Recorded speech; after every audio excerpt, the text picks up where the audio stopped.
Hello বন্ধুরা, welcome back to my channel Deepika vlog with cooking. তো বন্ধুরা, তোমরা সবাই কেমন আছো? আশা করছি সবাই ভালো আছো, আমিও ভালো আছি। তো আমার এই ছোট্ট চ্যানেলে সবাইকে স্বাগত। তো দেখো, এদিকে তোমার এখন 9টার মতো বাজে। আজকে তোমার অনেক দিন হয়েছে যে রেশনটি আনছে, আমি গুছাইছি না আর কি। তো ভাবলাম যে আজকে এটি গুছাই সবটি। আজকে সকালে সব কাজ শেষ, রান্না বান্না সব কিছু কমপ্লিট কইরা তাড়াতাড়ি রান্না বান্না সারা লাইছি। গরমের মধ্যে রান্না করতে ভালো লাগে না, এটার লেগে অতিরিক্ত গরম দিছে, বৃষ্টিও হয় না। তো ভাবলাম যে আজকে রান্নাটা সারা লাই। মাটি চুলাতে তো রান্না করি, গ্যাসেও রান্না করি মাঝে মধ্যে, বিশেষ করে রাত্রেবেলা রান্না করি গ্যাসের মধ্যে, আর সকালবেলা রান্না করি চুলার মধ্যে, মাটির চুলায় আর কি। তো অতিরিক্ত গরম দেয় দুপুরবেলা, তো রান্না করতে ভালো লাগে না। তো এটার লেগে সকাল সকাল রান্না বান্না সব কিছু সারা লাইছি। তো ঘরের কাজে লাগলাম আর কি। তো রেশন আনছিল, 1-2 দিন হইব যে রেশনটি আনছিল, তো এটি আমি আর গুছাইনি। তো চিনি, তারপর ডাল, তারপরে সব কিছুই আনলো। তো এই আটা সব কিছু রেশন থেকে আনছে, তো এটি আর আমি গুছাইছি না আর কি। আর দেখো মানে চিনি তোমার ডিব্বা বইয়া গেছে গা, আর চামচটার ভিতরে ঢুকে না। তো যাই হোক, ঢুকাইছি এটাই আর কি। তো এটাই কইতাম আসলাম যে সব কিছু সাইরা আজকে ব্লগটা শুরু করছি। তো তোমরা আমার ব্লগটা দেখতে থাকো, আশা করছি ভালো লাগবে। তো চলো একে একে সব কিছু গুছাই আর তোমাদের সাথে শেয়ার করি, তোমরা আমার পাশে থাকো। তো দেখো, ছোটো ব্লগ কেউ দেখতে চায় না, মানে যারা আমরা মতো ছোটো ছোটো ব্লগ করে যা স্টার্ট করছে নতুন ব্লগ, তাদের চ্যানেল কেউ দেখতে চায় না, সবাই মানে ইগনোর করে জায়গা। তো যাই হোক, তো তোমরা পাশে থেকো, যারা যারা আমার ব্লগ দেখো, নতুন ভিউয়ার্স আছো, তাদের সবাইকে আমার তরফ থেকে ধন্যবাদ। মানে আমার ব্লগটা দেখার লাগে, যতটুকুই দেখো তোমরা, যতটুকুই সময় দেখো বা যেটাই দেখো, খুব মানে অসংখ্য অসংখ্য ধন্যবাদ তোমরা সবাইকে। তো এটাই আর কি। তো দেখো, এটার মধ্যে কিছু ডাল আসলো আর কি, রাজমা ডাল। এটা রেশন থেকে আনে না, মানে এটা বাইরে থেকে বাজার থেকে আনছিল আর কি। তো এটা ডিবির মধ্যে ঢুকাই রাখলাম। তো এটাই আর কি। তো চলো জায়গাটা পরিষ্কার করি, অনেকদিন ধরে এই জায়গাটা মানে একটু মুছামুছি করি না আর কি। তো মুসমু, হ্যাঁ করছিলাম, সংক্রান্তির সময় করছিলাম। তো প্রত্যেক দিনের একটা ধুলা থাকে দেখো, মানে বাইরে ধুলা ঘরের মধ্যে একদম নোংরা হয়ে যায়।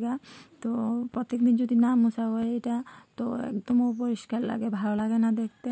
তো এটার লেগে ভাবলাম যে, তো আজকে 2 দিন ধরে করি না আর কি, সংক্রান্তির পরে আর করছি না।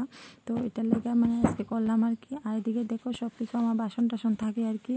তো এমনিতে এটা পরিষ্কারই, তাও একটু মানে জায়গা পুচা নেই। তো এটাই। তো তোমরা আমার ব্লগটা দেখতে থাকো।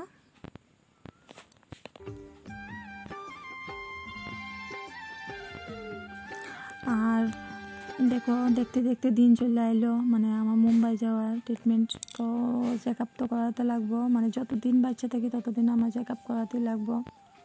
তো 6 মাস পর পর যাই, 25 তারিখ তো আয়ু পড়ছে, আর বেশি দিন নাই। মানে ভিতরটা জানি কেমন করে, যখন ডেটটা আসে তখন সময় মনে হয় যে কেমন হইব রিপোর্ট, কেমন কী হইব। মানে এইবারে অনেক কিছু টেস্ট করার লেগে দিছে, তো এটা লেগে আরও বেশি ভয় যে কোনো দিকে নিয়ে কোনো সমস্যা পায়, মানে প্রচণ্ড ভয় করে আর কি। এটাই মানে সময় তো আসলো, যখন সময়টা আসে তখন সময় খুব ভয় করে। বাচ্চারারে রাখা যায়, একবার খালি শুধু নিয়ে গেছি বাচ্চারারে, দুনো বাচ্চারে বাড়িতে ধুয়ে যায়, দুনো বাচ্চারে শুধু একবার নিয়ে গেছি। তো তাদেরও কষ্ট হয়, এখানে তো গ্রামের বাড়ি, খোলামেলা জায়গাতে খেলতে পারে, ঘুরতে পারে, মানে সব কিছু তাদের মনের মতো করতে পারে। আর এখানে তো এক জায়গার মধ্যে বন্দিখানা থাকে, আমরা ডক্টরের কাছে যাইতে লাগে, হাসপাতাল যাইতে লাগে, তো তার লইয়া গিয়া খুব অসুবিধা হয়। তো এবারে ভাবলাম যে রেখা যাবো বাড়িতেই, মানে আমার মায়ের কাছে, তো রেখা যাবো আর কি। তো এটাই, কষ্টও হয়, তারা যখন রেখা যায় বাড়িতে কষ্টও হয়, কিছু করার নাই, কষ্ট হইলেও মানে তারা বাড়িতেই রেখা যেতে লাগবো। তো এখানে নিয়ে গেলেও তাদের কষ্ট হয়, আবার বাড়িতে রেখা গেলে আমারও খুব কষ্ট হয়, মানে প্রচণ্ড কষ্ট হয় আর কি। এটাই। তো দেখো, এটা পড়ার টেবিল। তো এটা আমাকে অগোছলা আসলো, তো এটার মধ্যে ধুলা পড়ে প্রচণ্ড। আমরা তো বারান্দা নাই, তোমরা সবসময় কই যে বারান্দা নাই। তো এটার লেগে বাইরের থেকে ধুলা বাতাস হইলে মানে প্রচণ্ড ধুলা ঘরের মধ্যে এসে পড়ে আর কি। এটাই। তো কি কইতাম আসলাম, হ্যাঁ তো 25 তারিখে যাইমু। তো তোমরা সাথে তো সবটাই শেয়ার করবো ব্লগ, তোমরা তো দেখতেই পাইবা যে আমি কবেতে গেছি। আজকে তো কত তারিখ হয়ে গেছে ঠিক আমার ডেটটা মনে নাই। তো যাই হোক চলো দাঁড়াও দেখালো আজকে ডেটটা কত। আজকে তো 17 তারিখ। তো যাই হোক আর বেশি দিন নাই।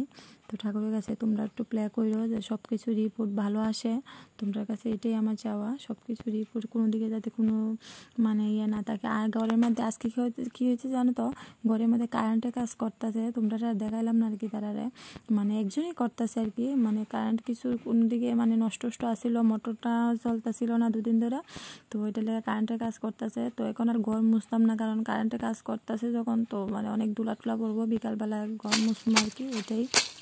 আর এদিকে দেখো মানে বাসি কাপড় একটু ভিজাই রাখছিলাম সার্ফে, তো এটা তোমার ধুয়ে দিতেছি আর কি। আর এত রৌদ্র উঠে আমার বাড়ির মধ্যে, মানে সারাদিন রৌদ্র, সকাল থেকে একদম বিকাল অবধি রৌদ্রই লাগে, একদম পরিষ্কার। মানুষ আমার বাড়িতে যে থাকবো কালো হয়ে যাবো গা এমন অবস্থা আর কি। তো প্রচণ্ড রৌদ্র উঠে আমাদের বাড়িতে, আর এত গরম, আর আমার ঘরে তো এত গরম তোমরা মানে কি কইতাম বুঝাইতে পারতেছি না, মানে প্রচণ্ড গরম লাগে। আর একটু সময় যদি কারেন্ট না থাকে, আর কি হয় জানো তো, আমরা তো গ্রামের বাড়ি, কারেন্টে এত ডিস্টার্ব করে, মানে তোমরা কি কইতাম এটাই, মানে প্রচণ্ড ডিস্টার্ব করে কারেন্ট। বন্ধুরা কইছিলাম না যে আমার ছেলে শুভ, মানে আমার বড় ছেলে, হের নাম শুভ আর কি, হের মামা বাড়িতে গেছে সংক্রান্তিত। তো দেখো আমার মা কত কিছু দিয়ে দিছে, এখানে খইয়ের লাড্ডু দিয়ে দিছে, এখানে চিড়ার লাড্ডু, এখানে তেঁতুল দেখো একদম কাইটা রোদ্রে দিয়া সব কিছু ইয়া করে একদম গোল গোল বানাই দিয়া দিছে তেঁতুল। আর এখানে হচ্ছে দেশি মুরগির ডিম বাইঙ্কা যাবুকা কইরা মানে চালের মধ্যে দিয়া দিছে আর কি। আর এটা চিনি কত, এইটা নাড়ু, দেখো নাড়ু, এটা গুড়ের মধ্যে পাক দিয়া তারপরে তোমার খাইতে লাগে। এটা এটা আলুর নাড়ু, মিষ্টি আলু কয় না, মিষ্টি আলুর নাড়ু। আর এটা এটা জানি কিসের নাড়ু, মানে জিজ্ঞাসা করতে লাগবো আর কি। দেখো তো এত কিছু দিয়া দিছে। তারপরে আমার বড় ছেলের একটা ড্রেস দিয়া দিছে, মানে গেঞ্জি দিয়া দিছে আর কি। ছোট ছেলেরও গেঞ্জি দিয়া দিছে। তারপরে দিয়া প্রণাম করছিল সবাই, টাকা দিয়া দিছে। আচ্ছা যাই হোক এইসব কথা কয়ে লাভ নাই, তাই দেখো কত কিছু দিয়া দিছে, মা আছে বলে তো এইসব দিয়া দিছে। তো যাই হোক চলো এইসব অনেক গুছাই রাখি জায়গা মতো, চলো।